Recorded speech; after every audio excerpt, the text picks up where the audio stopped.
Crypt Killer was released on both the PlayStation and Sega Saturn in 1997 and would be a port of the iconic arcade game from Konami that was originally released in 1995. It sees you travelling through different environments, raiding crypts, trying to find treasures while defeating loads of different enemies and gaining access to a variety of different weapons, anything from like machine guns, pistols, shotguns, explosives, grenades, rocket launchers, anything to defeat all of the devastating enemies and bosses that you'll encounter. The gameplay utilises 3D models for the environments and assets, but also uses 2D sprites for the enemies. And the gameplay is very fast paced and frantic, and will definitely appeal to fans of light gun shooters and even arcade shooters in general. Now the gameplay is very linear and feels almost on rails at the time, so you literally just have to keep defeating enemies in waves and then keep progressing to the next stage. And usually at the end of each stage that you'll have a choice of various routes that you can take. Now they'll have different varieties in terms of the overall enemy account and even types of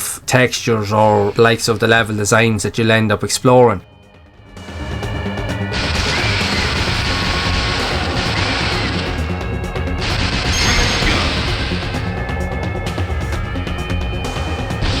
It's dangerous.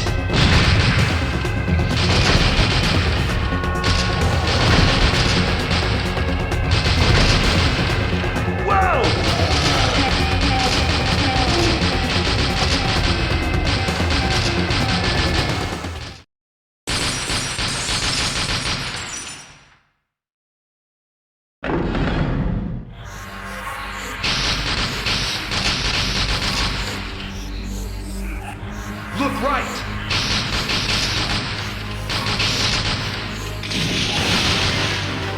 Whoa!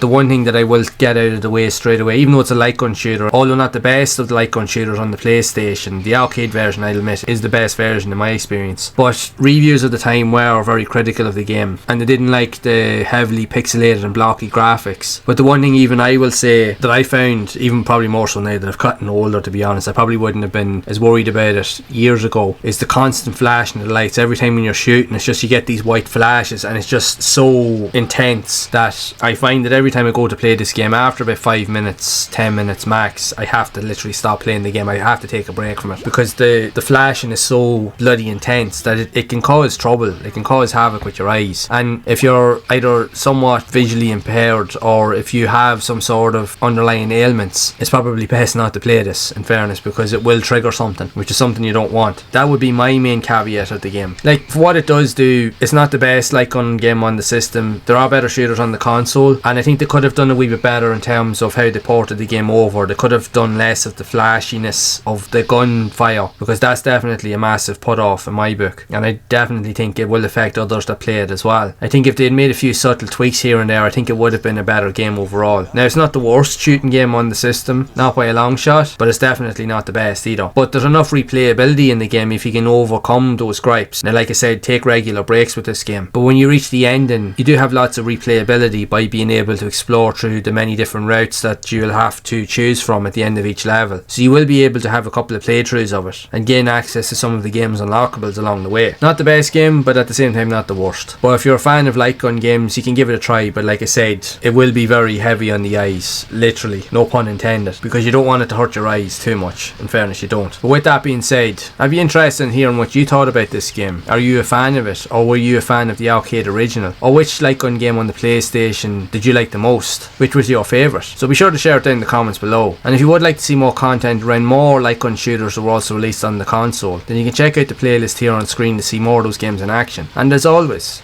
keep those gaming memories alive.